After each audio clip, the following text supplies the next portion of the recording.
Olá pessoal do curso de Nutrição e Dietética voltado para estudantes do curso técnico de enfermagem, mas também pode ser utilizado as informações do curso para técnicos de Nutrição e Dietética e outras áreas dos diversos cursos técnicos da saúde. Depois de termos debruçado nos 2 vídeos anteriores das características alimentares e principais agravos nutricionais de cada continente no globo terrestre, vamos hoje, nesta videoaula, discutir as características alimentares e principais agravos nutricionais em cada região do Brasil. Então, vamos começar pela região norte. A região norte, ela tem uma culinária baseada em peixes locais, né, de água doce, devido à grande rede fluvial de rios que essa região contém. Então, o consumo de peixe de água doce é grande. Temos também tubérculos, frutas locais que predominam, só acontecem lá, como também frutas que estão presentes no resto do país. Algumas também são plantadas, são cultivadas lá. Então, essas frutas, elas variam devido à sua sazonalidade. Então, tem algum período que elas são mais consumidas do que outras, devido ao período em que o pessoal obtém lá, né? Não tem... Então, é uma variação de que tipo de fruta que se come de acordo com as estações do ano. Mas é uma região que tem uns pratos muito típicos. Há pequenas variações de como fazer de um alimento ou outro, de estado ou outro, eles são um tanto quanto homogêneas, e sofre uma influência portuguesa e de povos originários. Dependendo do estado, também tem uma influência de uma mistura de uma cozinha nordestina, devido ao grande fluxo de nordestinos que um dado período todo para a região norte. Então misturou a forma de fazer das comidas locais com o modo de fazer da comida nordestina, e comidas nordestinas com comidas da região norte. Também algumas outras regiões também tem uma pequena influência francesa e inglesa, dependendo da região. Tem uma pobreza em verduras e legumes, né? Não é muito caro, independente da região, legumes e verduras que são comuns no resto do país, nem todas são encontradas lá. Também de frutos do mar, também há uma pobreza, né? Bem, os principais agravos da região norte são diversificados. Nós temos aí, por conta em alguns locais, por conta da mineração, principalmente do ouro, intoxicação por mercuriais em peixes, e são situações que podem levar tanto uma intoxicação aguda quanto crônica, quando expostas a quantidades acumulativas. Isso devido a alguns peixes dos rios desta região da mineração poderem ser contaminados. Eles comem muito crustáceo, o pitu, que é o camarão de água doce. Também, apesar de não terem grande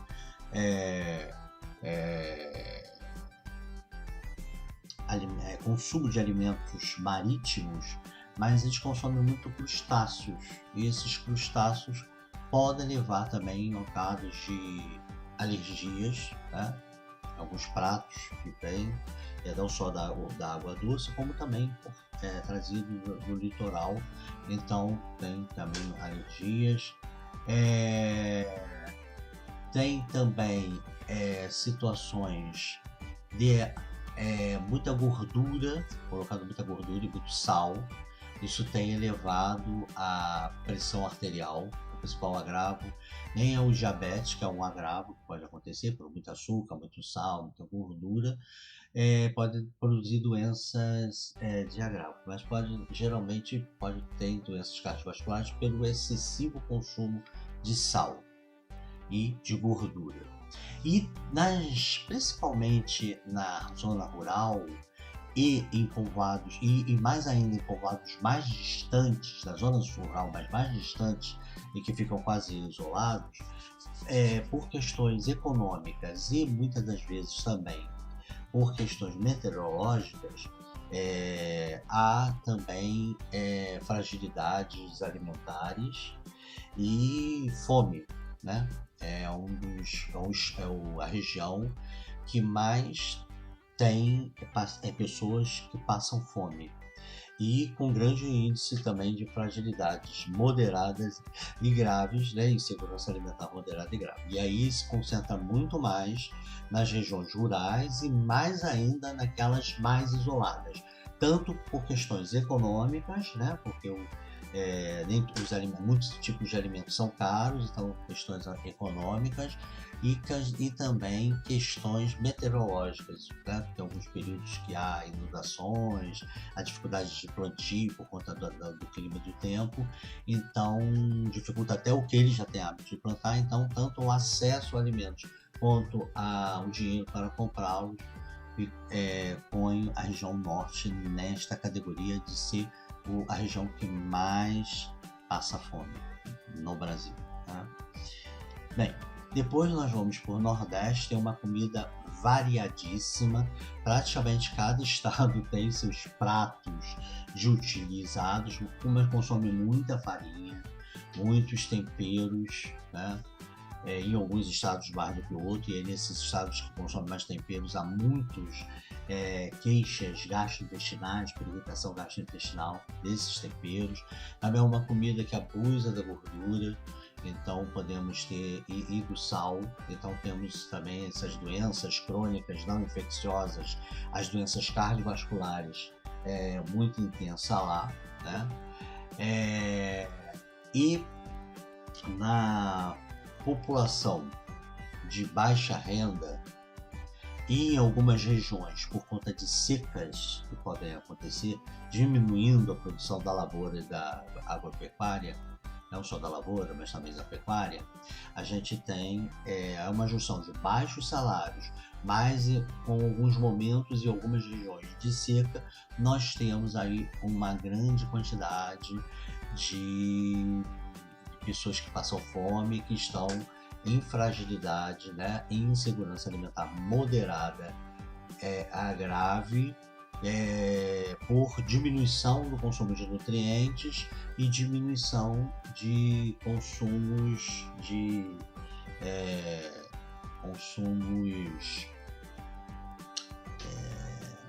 certos de comida de uma maneira geral, né?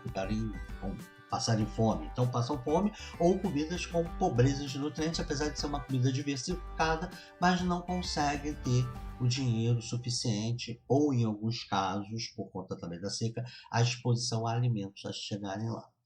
Bem, então, depois do norte, é a segunda região que mais passa fome, inclusive a desnutrição infantil é algo sério, e coexiste com a obesidade infantil. E essa obesidade, ela está, o fruto, né, no caso econômico, é muito parecido, porque assim, tem famílias que não têm dinheiro praticamente nenhum, não conseguem consumir nada, e aí nas regiões de seca isso piora, então desnutrição.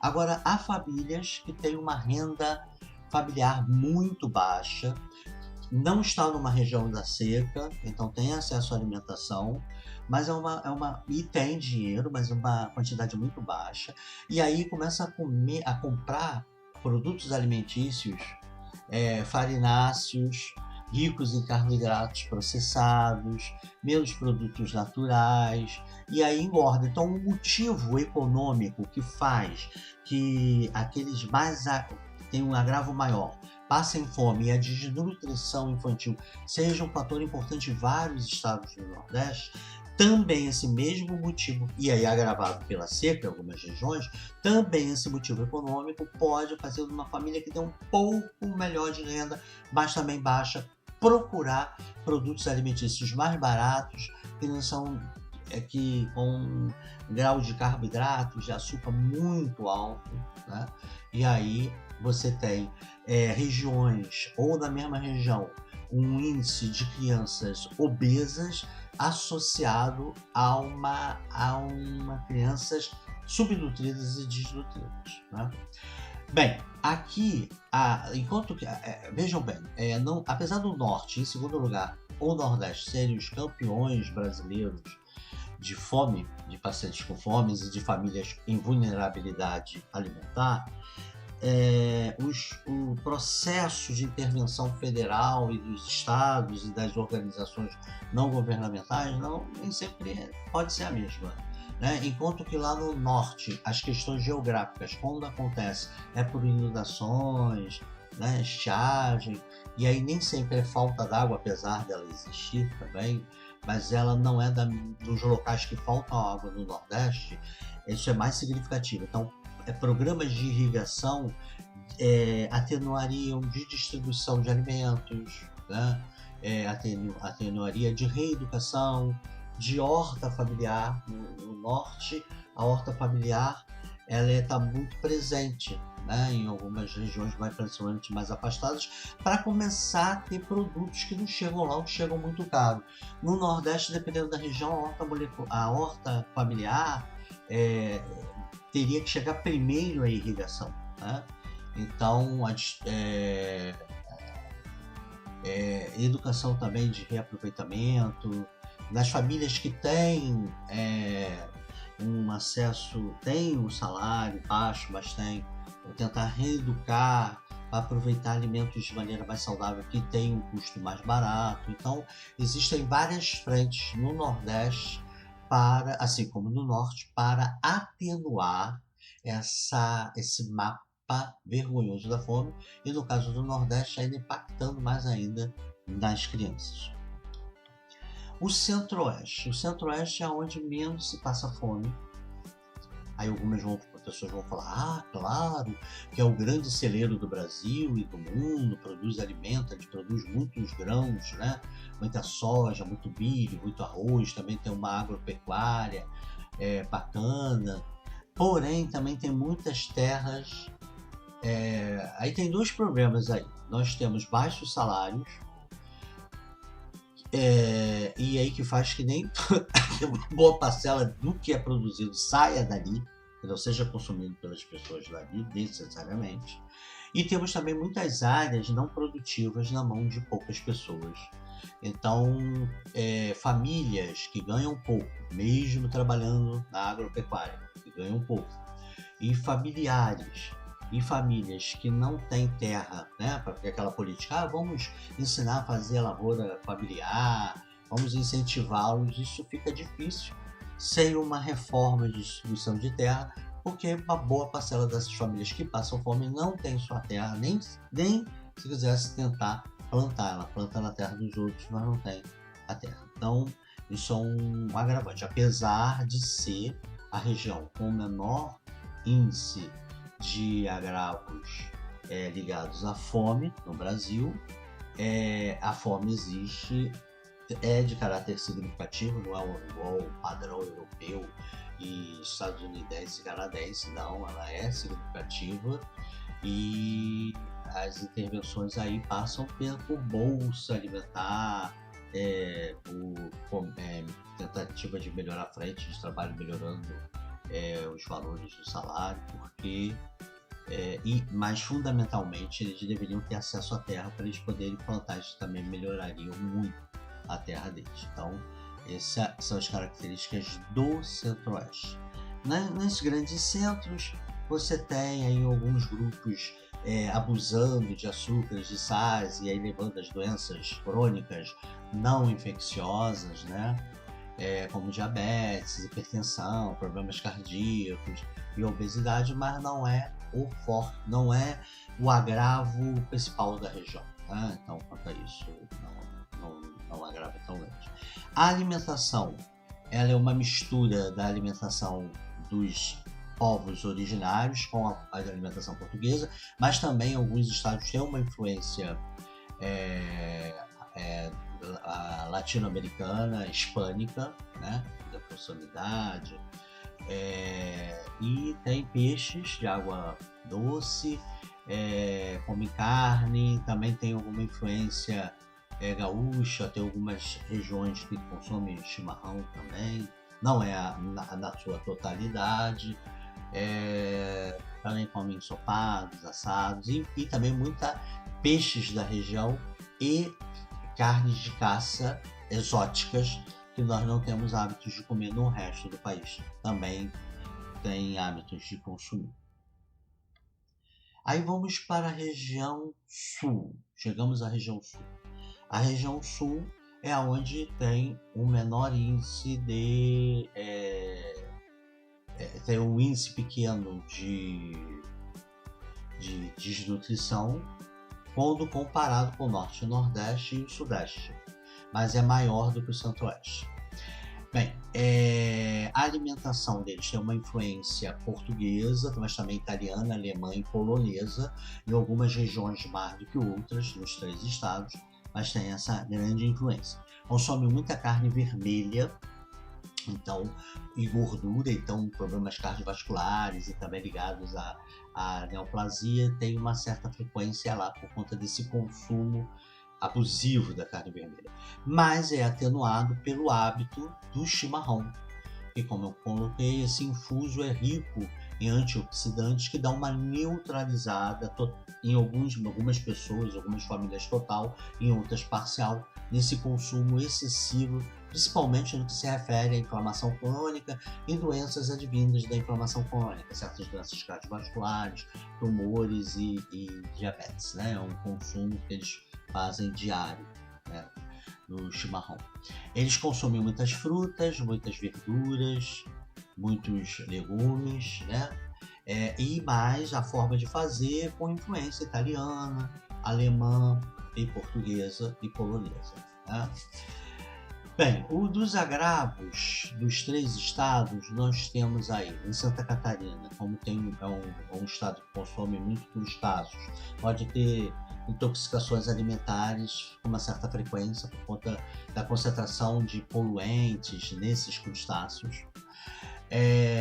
Também há uma questão de fome nessas regiões, em algumas por diminuição do poder aquisitivo da região, principalmente marcado pós-Covid, mas como também geadas, né?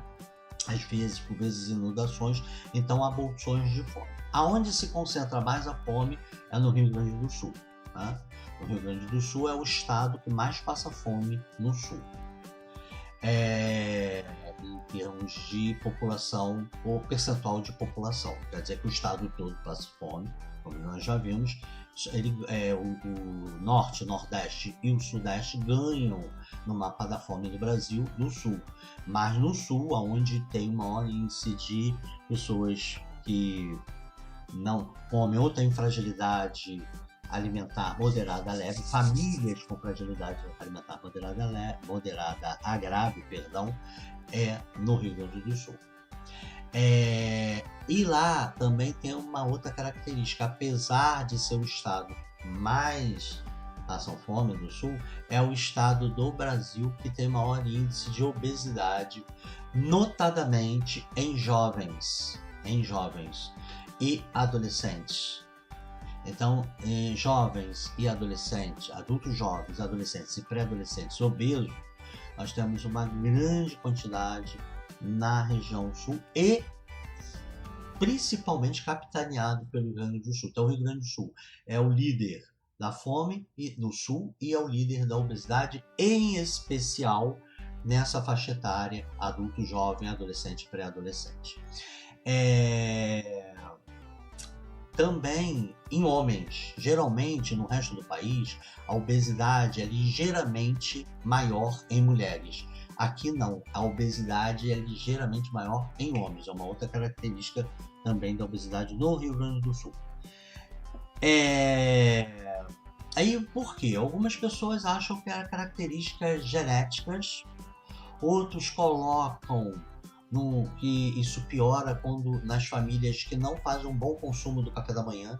É um café ultra rápido, tomam um chimarrão, um cafezinho e não se alimentam, não consomem alimentos numa refeição que era esperado. Então a supressão do desjejum, ou um desjejum só para constar, só um cafezinho, um chimarrão, faz com que haja abusos alimentares no almoço e durante a tarde, que acaba levando um resultado final à obesidade. E também um tipo de comida muito rico em gordura, também a mudança, e aí nos grandes centros da região do Rio Grande, da região sul, mas principalmente do Rio Grande do Sul, um hábito de fast food, né, uma modificação do hábito alimentar, que em vez de melhorar em termos calóricos, piorou, e o sedentarismo, né, principalmente nos grandes centros, o sedentarismo aumentou muito, principalmente no Rio Grande do Sul, nessa faixa etária. Então, acho que os outros elementos são importantes, também contribuem, mas acredito que o sedentarismo seja o elemento primordial dessa obesidade. Então, aí, no Sul, tem que fazer um controle maior, né, estratégias maiores locais e federais, estaduais, para a fome no que se refere a bolsas alimentares, bolsas de alimentação, a distribuição de renda melhor, também cuidar de imediato de conservação de alimentos naquelas áreas mais vulneráveis às intempéries, tanto como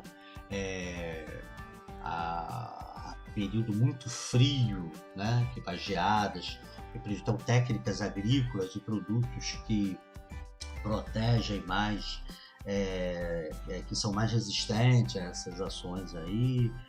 Enfim, tem que estar pensando em estratégias para minimizar os danos meteorológicos quando eles acontecem e naquelas famílias com baixa renda que de distribuição de renda, com fomentos para que ela consiga ter acesso aos alimentos. E no que se refere à obesidade, melhorar a reeducação alimentar desses grupos alvos, em prioridade da população toda, mas em grupos alvos, aumentar, reduzir o sedentarismo, fazer uma reeducação alimentar, incluindo já desde a escola, já que adolescentes e pré-adolescentes, já final da infância, adolescentes e pré-adolescentes já chegam obesos, então é diferente lá das crianças nordestinas que comem muito carboidrato refinado porque é o que podem comprar. Então lá a melhoria das condições de renda junto com uma reeducação alimentar resolveria. Aqui parece que a questão não é, no caso da obesidade, um baixo nível que aí come o que tem. E o que tem é muito calórico. Não, precisa de uma reeducação alimentar associada às atividades de exercícios físicos aí, principalmente nessa faixa comentada. E por fim, chegamos no Sudeste. O Sudeste nós temos a região de Minas Gerais, que é uma região com uma culinária toda própria, né, com influências de povos originários, mas principalmente da culinária portuguesa, uma culinária muito calórica, com bastante gordura, mas em compensação bebem café o dia inteiro, né? E também não tanto quanto o chimarrão, mas também tem uma atividade antioxidante, e aí dá uma minimizada nessa situação. Também é muito chegada a queijo, né, a pão de queijo, a produtos lácteos na região de Minas Gerais. Ela tem algumas regiões de pobreza em que a fome permeia ali, mas também tem situações ligadas a doenças crônicas de origem não infecciosa, como doenças cardiovasculares, diabetes e obesidade. São Paulo, ele tem um dos estados ali de maior variedade alimentar, porque além da influência de povos originários em menor grau, mas de portugueses, também tem uma forte influência italiana, influência árabe, japonesa, principalmente na grande São Paulo, né?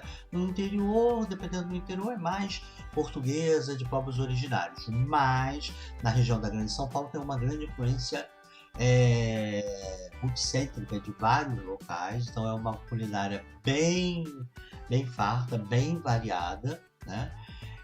Mas também pode haver em alguns locais algumas deficiências específicas de nutrientes, que ela, apesar dela ser bem variada e essas deficiências específicas de nutrientes não existirem em locais dessa forma, mas existem algumas famílias que fazem um dado padrão, apesar de ser variado, ela segue um padrão, e seguindo o padrão e só consumindo os mesmos tipos de alimentos podem ter deficiências específicas, né?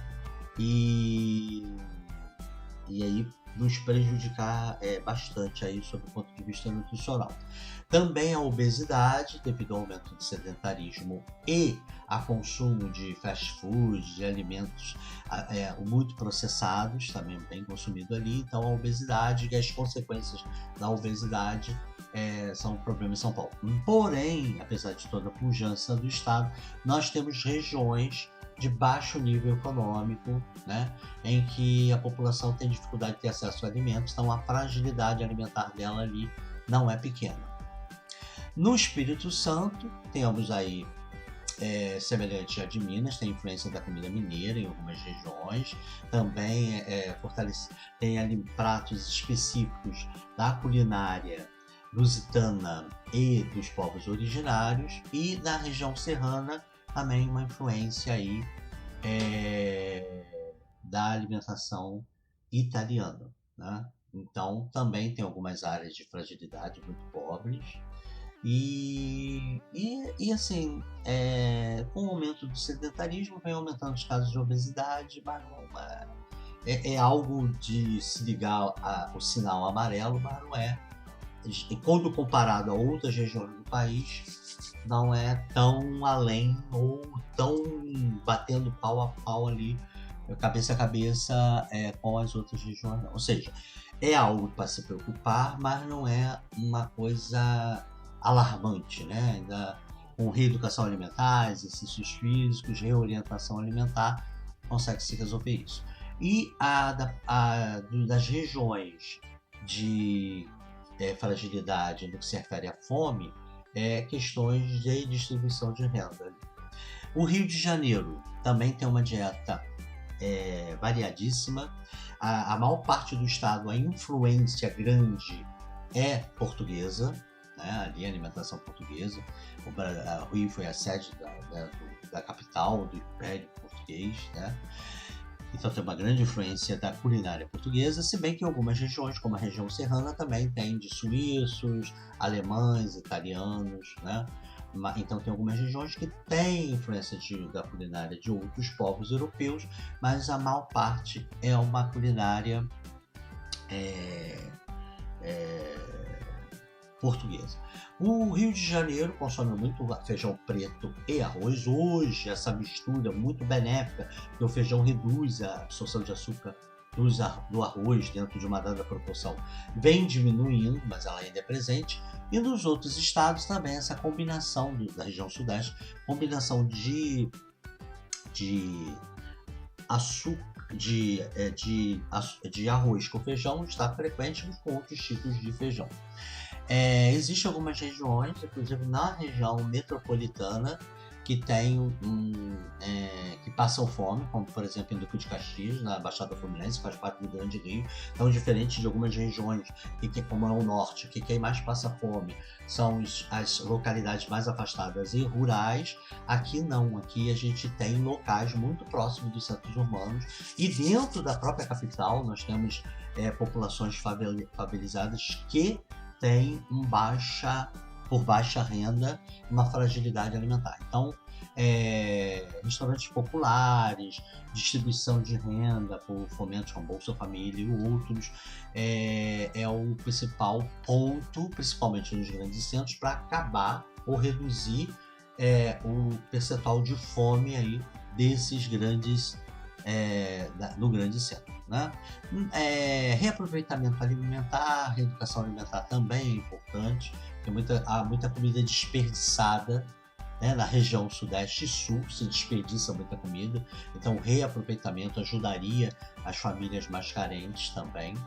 E a questão aí climática, ela tem pouco peso no sul, no Rio de Janeiro e na região sudeste como um todo. Geralmente, apesar da região sudeste ser a terceira do Brasil, perdendo só para o norte e nordeste no mapa da fome, ela geralmente não tem muito peso climático, ela é um peso econômico, enquanto nos outros existe o climático e o econômico. Então nós estamos vendo que a gente coexiste no nosso país a obesidade em vários pontos do país, por questões distintas, nem todas por alto consumo de uma alimentação inadequada associado a sedentarismo, né, como no Nordeste, que as crianças são obesas por um consumo inadequado por baixa renda. Temos também coexistente a deficiência marcada de certos nutrientes em alguns lugares, e aí vale a pena ainda resgatar lá do Nordeste, né?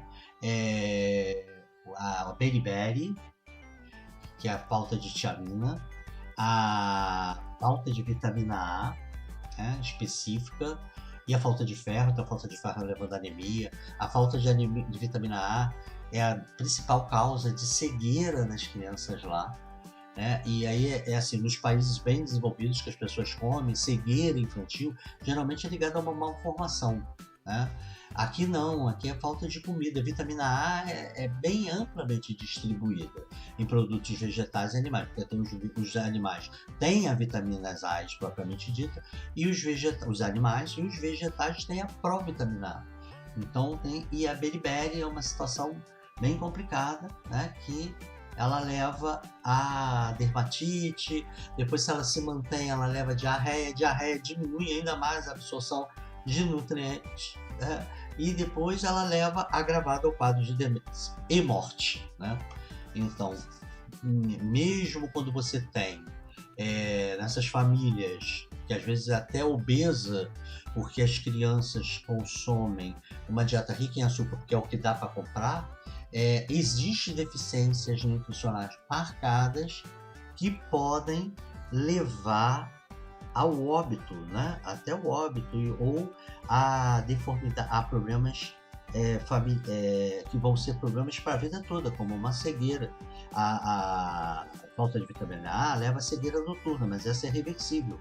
Quando ela está por muito tempo mantida, a deficiência da vitamina A é uma cegueira definitiva por alteração da córnea, vai ter que fazer transplante de córnea, enfim.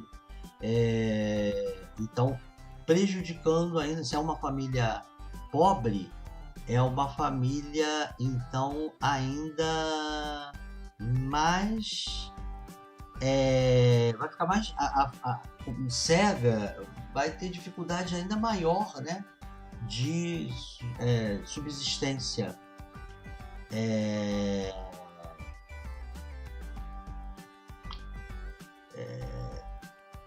Piorando ainda mais a pobreza da região, né?